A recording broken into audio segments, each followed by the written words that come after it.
오늘 우리에게 주시는 하나님의 말씀은 민수기 33장 1절에서부터 37절까지의 말씀입니다. 한 절씩 교독하겠습니다.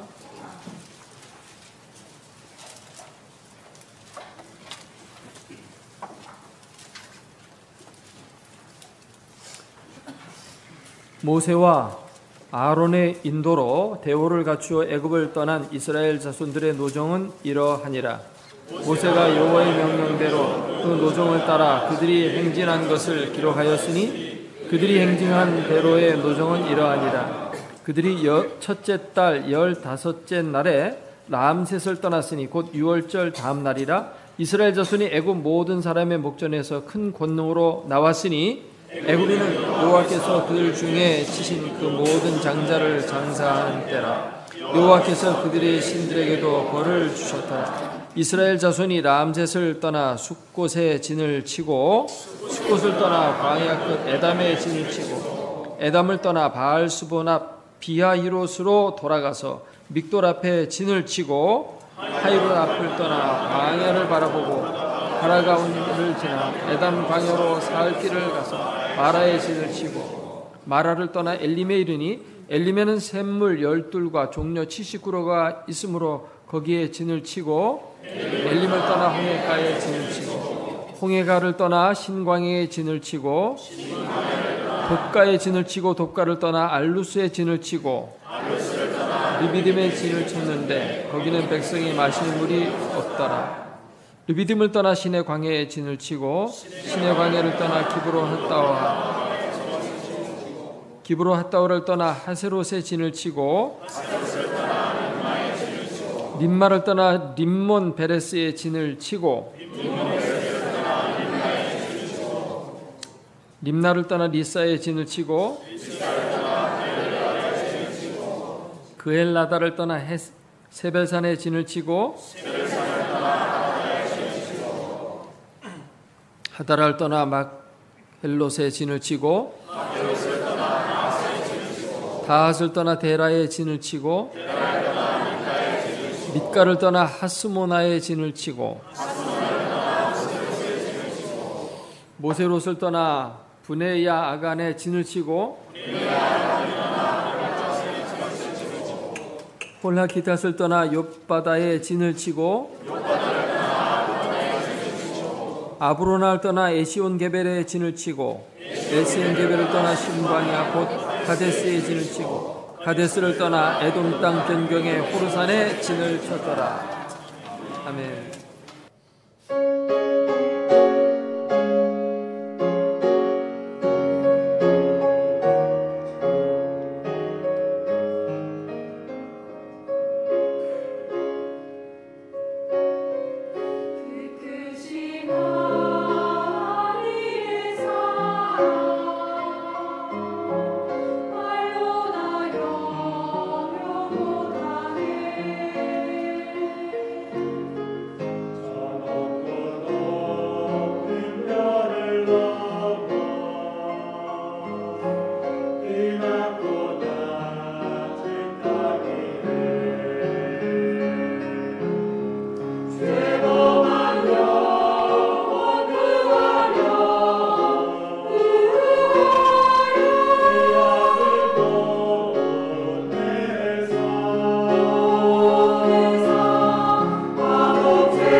1960년대 프랑스 남부에 살고 있던 잔느 깔망이라는 할머니가 있었습니다.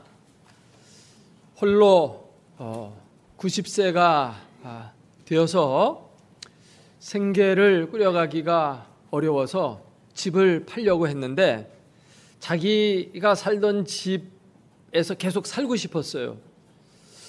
그러나 집을 팔아야 되기 때문에 어떤 변호사가 사기로 했는데 변호사와 계약을 맺어서 죽기 전까지 내가 이 집에서 살 수 있도록 해주고 대신 매달 2,500프랑을 우리 돈으로 300만 원씩 이렇게 주면 내가 죽고 난 다음에 이 집을 당신에게 양도하겠습니다.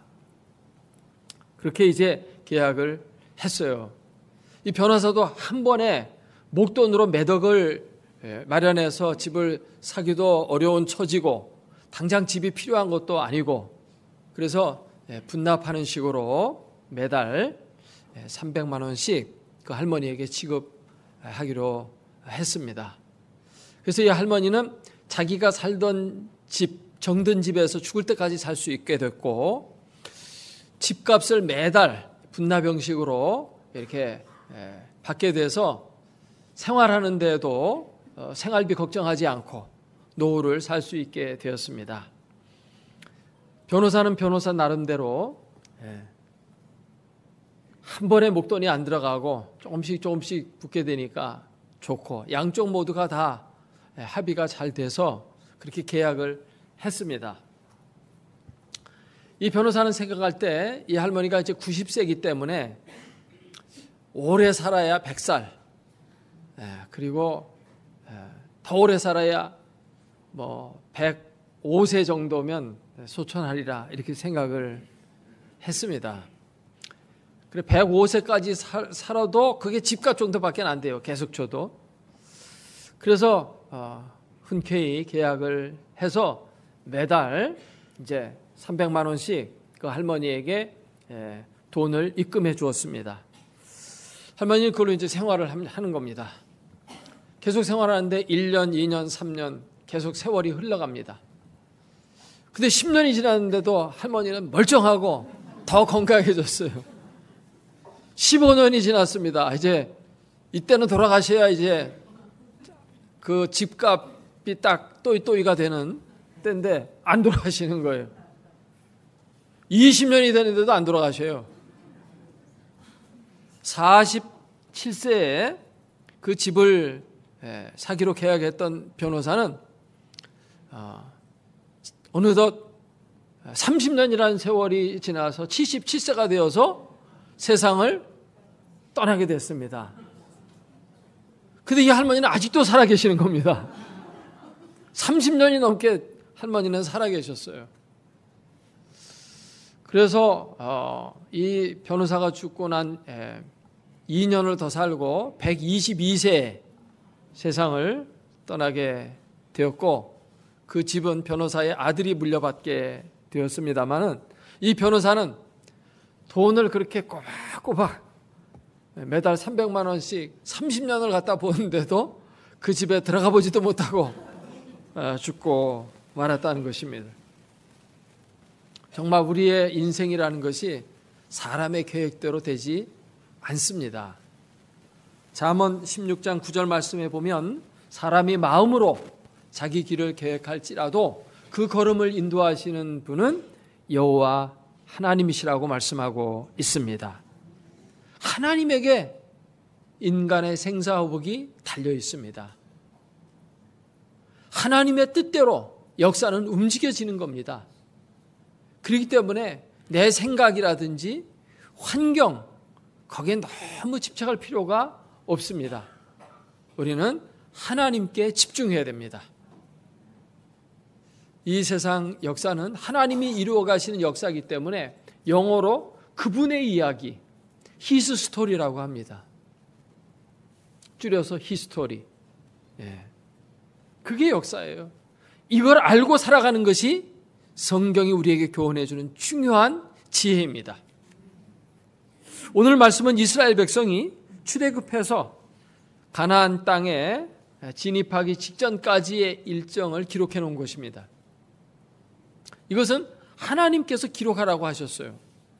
2절 말씀을 보면 모세가 여호와의 명령대로 그 노정을 따라 그들이 행진한 것을 기록하였으니, 하나님이 출애굽 여정을 기록해 놓으라고 말씀하셨어요.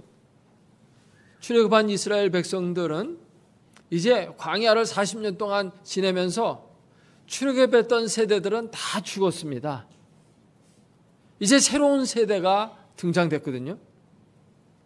이전 세대는 광야에서 사실 실패한 인생을 산 그런 역사를 남겼죠. 다 죽어버린 조상들의 지나온 발자취, 그거 적어서 뭐 할까요? 왜 그것을 기록을 하라고 했을까요? 그것도 오늘 본문에 보니까 상세하게 기록하고 있어요. 그냥 출애굽에서 나왔다는 이야기, 중요한 사건 몇 개 적고 그냥 간략하게 기록할 수 있음에도 불구하고 상세하게 하나님은 기록하게 하셨습니다. 왜 이렇게 자세하게 이 출애굽의 여정, 광야를 지나는 모든 과정을 기록하게 하셨을까요? 오늘 본문을 통해서 좀 더 자세하게 상고하면서 답을 찾고자 합니다. 이스라엘 백성들은 이집트에서 430년 동안 노예 생활을 했죠. 그런데 그곳에서 하나님의 은혜로 출애굽해 나오게 되어졌습니다. 이때 나올 때 그냥 나온 게 아니에요. 그냥 나올 수도 없었습니다. 이집트 병사들은 그들을 놓아주지 않죠. 노예가 탈출하는데 그냥 놔두겠어요? 가끔 우리가 남북전쟁 당시에 그 영화들 이렇게 보면 노예가 탈출하는 그런 이야기들이 나와요. 옛날에 뿔이라는 영화도 나왔었고요. 우리 교회에서 같이 본 어떤 선교 영화도 같이 보았죠. 노예 한 명이 탈출되는 거, 그것도 끝까지 쫓아가서 잡아가지고 절대 놓아주질 않습니다.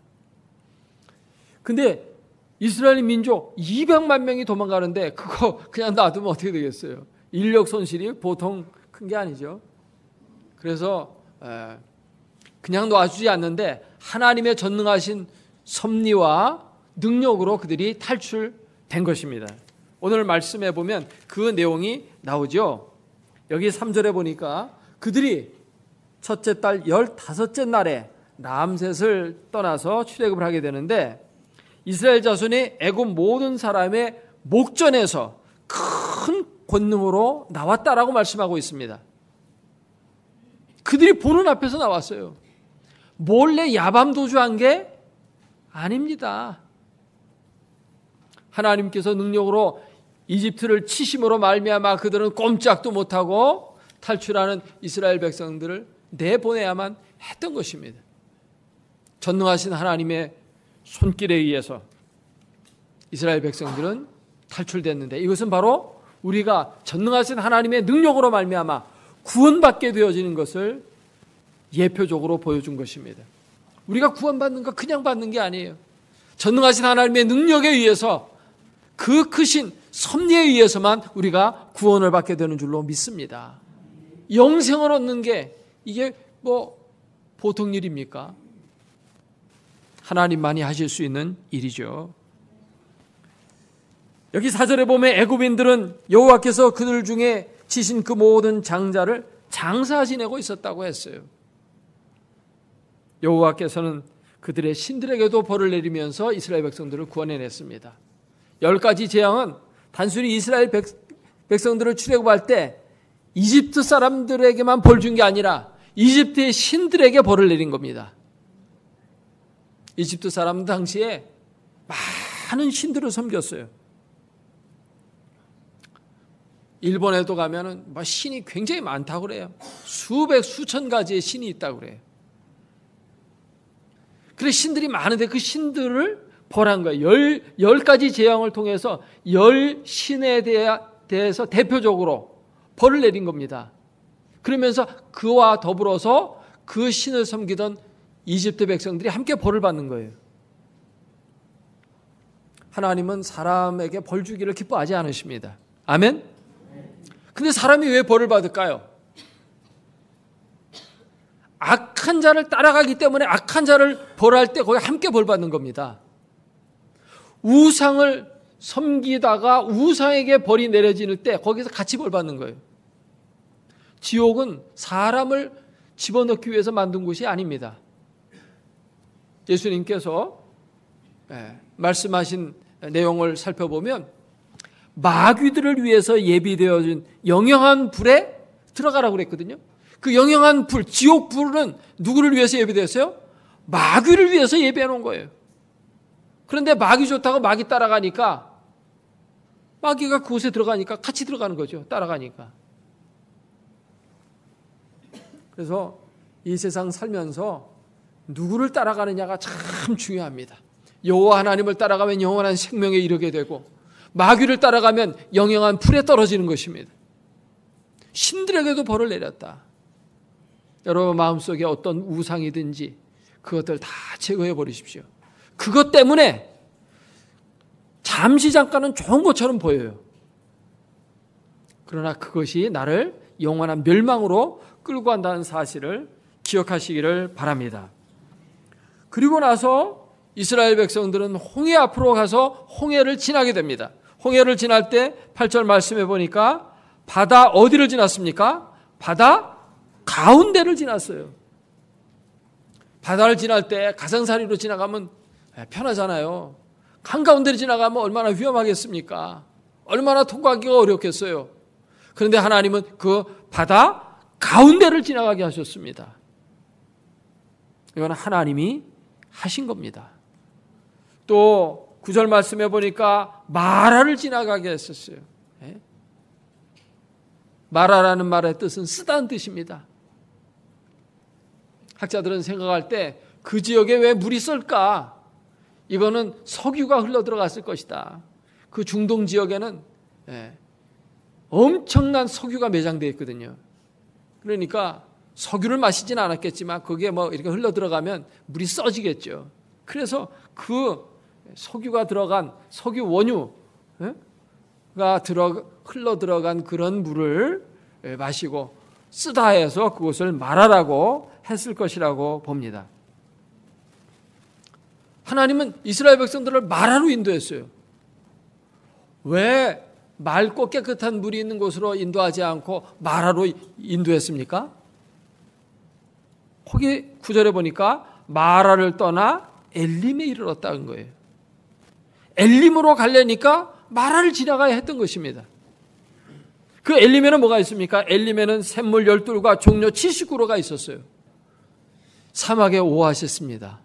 광야에는 물도 없고 풀도 없는 곳인데 거기에 이런 샘물이 12개나 있고 종려 79로가 있었으니 그것은 정말 사막의 오아시스가 아니겠습니까? 그래서 그곳으로 데려가기 위해서 이 마라를 지나가게 하신 겁니다. 하나님은 때로 우리를 이렇게 어려운 시련의 길로 인도하실 때가 있습니다. 그럴 때 원망하거나 불평할 것이 아니라 하나님을 신뢰하고 믿음의 발걸음을 내디뎌야 할 줄로 믿습니다. 이게 아주 중요한 것입니다. 많은 사람들은 당장 코앞에 있는 것만 보고 왜 우리를 이곳으로 인도했느냐 원망하고 불평해요. 하나님은 선한 목자가 되셔서 이스라엘 백성들을 양떼와 같이 인도했다고 성경은 말씀하고 있습니다. 양은 고도 근시여서 앞을 멀리 보지 못합니다. 바로 코앞에 있는 것밖에 못 봐요. 그러니까 코앞에 있는 것만 보니까 지금 당장 힘들고 어렵고 위험하고 고통스러우니까 원명불평하는 거예요. 그러나 멀리 하나님은 내다보시고 그곳으로 인도해 가려니까 그곳을 지나가는 거예요. 시편 23편을 보면 여호와는 나의 목자시니 내게 부족함이 없으리로다. 그가 나를 푸른 풀밭에 눕게 하시며 쉴 만한 물가로 인도하십니다. 이러한 축복의 삶이 여러분들에게 있기를 바랍니다. 그런데 그 뒤를 보면 그가 우리를 사망의 음침한 골짜기를 지나가도록 이끌고 가신다고 되어 있습니다. 여러분 사망의 음침한 골짜기 지나가고 싶습니까? 아니죠. 거기 지나가고 싶지 않죠. 근데 왜 목자는 그곳으로 인도할까요? 그곳을 지나가야 푸른 풀밭이 나오잖아요. 마라를 지나가야만 뭐가 나옵니까? 엘림이 나오거든요. 그 마라를 지나면 엘림이 나오질 않아요. 그러니까 그곳을 지나가게 하는 겁니다. 할렐루야. 그냥 일반 풀밭 그 앞에도 있을 수 있어요. 가까운 데도 있을 수 있습니다. 가까운 데 있는 풀밭은 벌어서 다른 양떼들이 와가지고 다 뜯어먹고 다 막 풀 밟아가지고 발냄새 나고 그런 풀 뜯어먹고 싶어요? 거기다 막 풀 뜯어먹으면서 똥도 싸놓고 냄새 나고 거기 가니까 가까우니까 양떼들 많이 와가지고 서로 뜯어먹으려니까 치열합니다. 먹을 거 가지고 먹을 거 얼마 안 되는데 거기 양들이 다 풀어놓아 보세요. 내가 먼저 먹는다고 서로 아우성치고 싸우지 않겠어요? 근데 사망의 골짜기를 딱 지나가면 거기는 청정지역입니다. 무공해. 거기 가면 정말 보들보들하고 맛있는 풀들이 있어요. 다른 양들은 안 오는 정말 그 목자, 선한 목자가 인도한 양만 가서 먹을 수 있는 그런 좋은 곳이 있어요. 그러니까 그곳에 가려면 어떻게 가야 되냐면 그곳은 쉽게 갈 수 있는 곳이 아니에요. 근데 목자는 거기에 좋은 풀이 있다는 걸 아는데 그걸로 가는 길은 사망의 골짜기를 지나가야 돼요. 아주 위태로운 골짜기입니다. 하지만 목자는 양들을 잘 인도할 기술이 있기 때문에 충분히 이끌고 갈 수가 있기 때문에 그걸로 데리고 간 것입니다. 하나님은 이스라엘 백성 200만 명이나 된 사람 충분히 먹이십니다. 광야 40년을 지나면서도 그들 굶어 죽지 않았습니다. 할렐루야. 다 먹이시고 입히시고 그 신발 하나 떨어지지 않았습니다. 충분히 하나님이 다 하실 수 있어요. 그러나 좋은 곳을 가려면 이런 역경의 길도 통과를 해야겠기에 하나님은 그곳으로 데려가는 것입니다. 우리가 인생 살다 보면 어려운 일, 힘든 일 이런 거 당할 때 우리는 하나님 앞에 불평 많이 합니다. 이스라엘 백성들이 그렇게 했습니다. 하나님 왜 우리를 이곳에 인도했냐? 이곳에 와서 우리를 죽게 하려고 했느냐? 양들은 멀리 못 보니까 앞에 있는 것만 보고 판단하듯이 이스라엘 백성들이 그런 거예요. 하나님을 바라봐야 됩니다. 믿음으로 멀리 바라봐야 돼요. 예수님께서 풍랑으로 인해서 고난받고 있는 제자들 믿음이 없이 아우성칩니다. 우리 죽겠다고. 그때 예수님이 하시는 말씀이 따라서 하겠습니다. 너희 믿음이 어디 있느냐? 믿는다고 말을 하는데 형통할 때는 믿습니다. 그러는데 조금만 어려우면 그냥 죽겠다고 아우성치고 원망하고 불평하고 하나님 안 계신다고 그러고 우리 하나님은 선한 하나님이 아니라고 그러고 자꾸 그러는 겁니다. 그러니까 너희 믿음이 어디 있느냐는 것입니다. 너희 믿음이 환경에 놓여 있느냐 하나님에게 놓여 있느냐 너희 믿음의 위치가 어디 있느냐는 것입니다. 여러분의 믿음은 어디에 놓여 있습니까?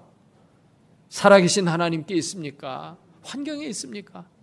환경만 보는 사람은 자꾸만 환경 때문에 좋을 때는 막 좋다고 감사하고 조금만 어려우면 또 불평하고 원망하고 시험 들었다 그러고 이게 계속 이렇게 요동칩니다.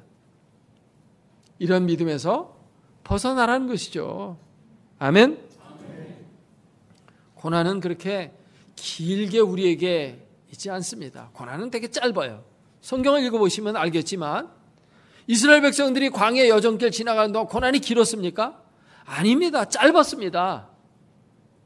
짧게 고난 지나가고 그 다음에 또 평안하고 행복한 삶이 있어요. 여기 우리가 쭉 성경을 보면 알겠지만 어디에서 어디로 가고 또 거기에서 또 다른 곳으로 가고 계속 갔지만 항상 고난의 연속이었습니까? 어쩌다 고난이 와요. 평탄한 길이 훨씬 많았습니다. 행복한 것이 몇 배 많습니다. 10배는 더 많아요. 그런데 중간중간에 힘든 게 있습니다. 우리의 인생이 그런 거예요. 항상 행복하지만은 않지만 그래도 행복한 때가 훨씬 많아요. 비교할 수 없을 정도로. 고난은 잠깐이면 지나가는 것입니다. 터널과 같이 우리가 도로를 이렇게 쭉 달리다 보면 가끔 터널이 나와요. 특별히 이제 저 양양까지 고속도로 뚫렸는데 90분이면 간다고 하는데 가다 보면 터널이 중간중간에 이렇게 나옵니다. 그러나 계속 터널이 있는 게 아니에요. 가다 보면 어쩌다 터널 나오지만 터널 지나가면 잠깐 지나가면 또 나와요. 밝은 세상이 나와요. 예. 우리 인생이라는 것이 그런 것입니다. 고난은 터널과도 같아요. 그러나 그런 걸 통해서 뭘 배우는 것입니까? 하나님을 배우는 것입니다. 고난의 그 어려운 시기 이스라엘 백성들이 어떻게 통과했어요? 자기들의 힘으로 통과했습니까? 그때마다 하나님이 다 역사하시고 도우시고 기적을 베푸셔서 통과했습니다. 홍해를 그들이 하나님의 능력으로 통과했습니다. 르비딤에서 물이 없어서 아우성 칠 때 하나님께서 반석을 쳐서 물을 내심으로 말미암아 그 어려운 위기를 통과했습니다. 쓴물에 나무를 잘라가지고 갖다 그곳에 물에다가 집어 던졌을 때 그 물이 단물로 바뀌어졌습니다. 다 이게 뭡니까? 하나님에 의해서 문제가 해결됐다는 것입니다. 어려울 때마다 여러분 그러므로 우리의 믿음을 환경에 두지 말고 살아계신 하나님에게 두어야 할 줄로 믿습니다. 그러면 그 위기를 통과할 수가 있어요. 승리할 수가 있는 것입니다.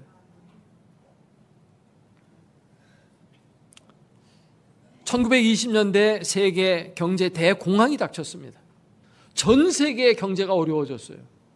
이때 세계 선교단체들도 선교사들을 철수시켰습니다.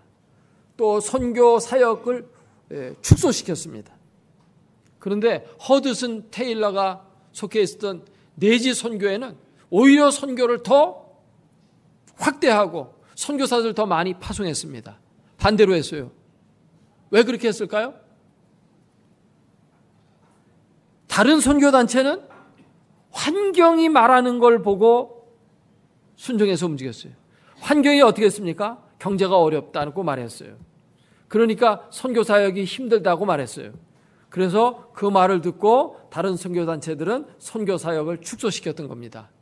근데 그때 하나님께서 허드슨 테일러가 속해 있었던 그 선교단체에다는 더 많은 영혼을 구원하라고 말씀하셨습니다. 그래서 그들은 그 하나님의 말씀을 듣고 환경의 말을 듣지 않았습니다. 선교사역을 확대해 나갔습니다. 그래도 그 선교사역은 조금도 어려움 겪지 않고 하나님이 그때그때마다 기적을 보여주심으로 말미암아 다 경제적인 문제가 해결되었고 선교사역은 더 활발히 진행되었고 복음은 더 넓게 전파가 되고 수많은 영혼들을 주님 앞으로 돌아오게 했던 것입니다. 우리는 때로 돈이 말하는 것에 순종할 때가 있어요. 환경이 말하는 것에 순종할 때가 있어요. 그렇게 하면 안 됩니다. 우리는 오직 하나님만을 섬기고 하나님의 말씀에만 순종하는 삶을 살아야 할 줄로 믿습니다. 우리의 믿음을 하나님께 두어야 돼요. 하나님만 바라보아야 됩니다.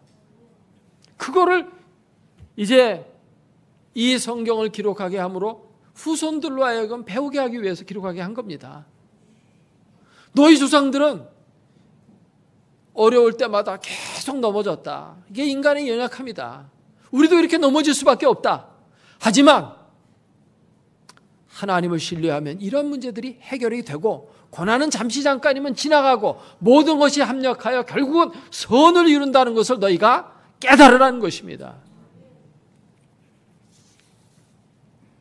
고린도서 10장 11절 말씀에 보면 그들에게 일어난 이런 일들은 본보기가 되고 또한 말세를 만난 우리를 깨우치기 위하여 기록되었느니라 라고 말씀하고 있습니다. 여러분 말씀에서 교훈을 얻을 수 있기를 바랍니다.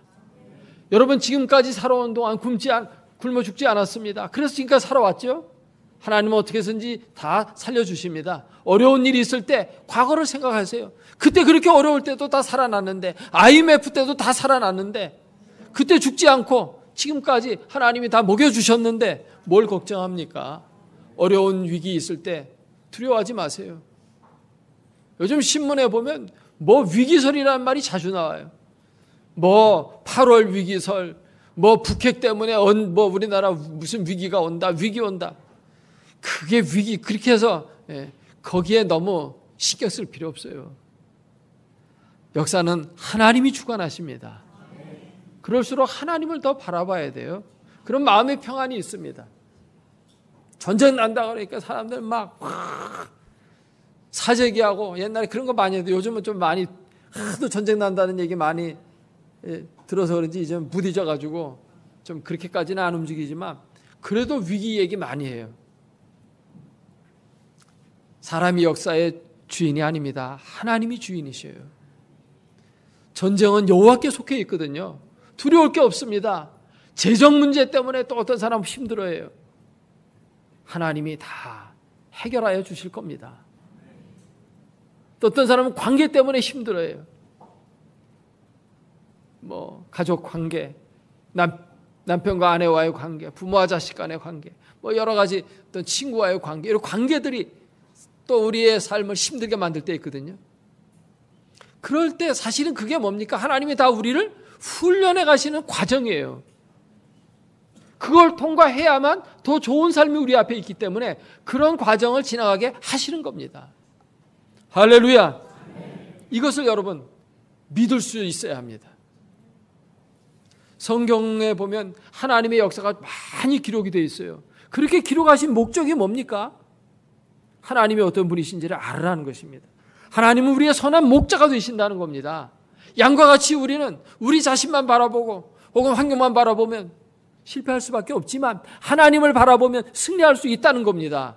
하나님은 지혜로우시고 능력이 많으셔서 해결하여 주실 뿐만 아니라 정말 어려운 일 있을 때는 선한 목자가 자기의 목숨까지 내어놓고 양들을 지킨다는 겁니다.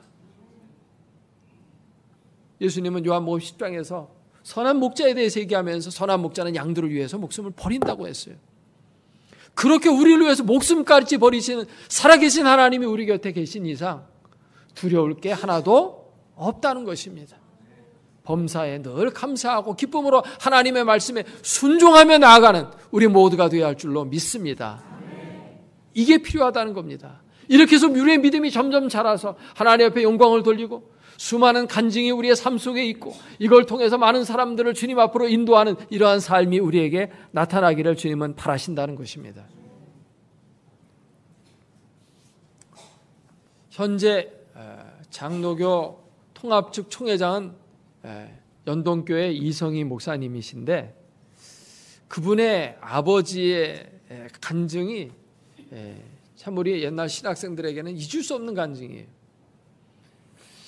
옛날에 신학 공부할 때 주석은 2개밖에 없었습니다.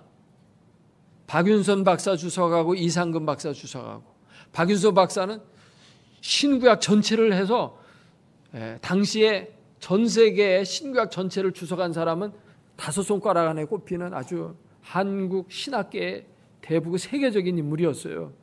근데 신약 27권에 대한 주석을 한 분이 이상근 박사라는 분인데, 이 이상근 박사는 바로 지금 이성희 총회장의 아버지 되시는 분이에요. 근데 이분이 어렸을 때 어느 날 발을 다쳐갖고 돌아왔는데 발이 아파가지고 걷지를 못하는 것입니다. 그러니까 어디 밖에 나다닐 수가 없어요. 심지어 학교도 못 갑니다. 아무리 치료를 해도 치료가 되질 않아가지고 그는 할 수 없이 학교를 3년 동안 쉬게 됐습니다. 그래도 공부는 해야 되겠기에 집에서 검정고시를 통해 가지고 이제 공부를 계속할 수는 있게 되었습니다만은 그가 집에 있는 동안에 그는 믿음이 있었기 때문에 성경을 읽기 시작했고 성경을 외우게 됐습니다. 당시에는 책이 많지가 않아가지고 유일하게 우리가 읽을 수 있는 책이 성경이었거든요. 그래서 성경을 계속 읽으면서 이분이 머리가 좋아서 그런지 성경을 거의 다 외웠습니다. 나중에 이분은 신약계의 대학자가 되죠. 미국 유학까지 갔다 와가지고 신약 27권을 전부 주석해서 한국 이 교계에서 이 두 분의 신학 주석이야말로 최고 가는 보물이 되는 그런 책을 만든 저자가 됐어요. 그리고 이제 그의 삶을 이제 신학교에서 가르치시고 이제 은퇴를 했습니다. 은퇴를 한 다음에 외과 의사의 권유에 의해서 수술하게 됐는데 발에서 1.5cm 되는 철사가 나온 겁니다.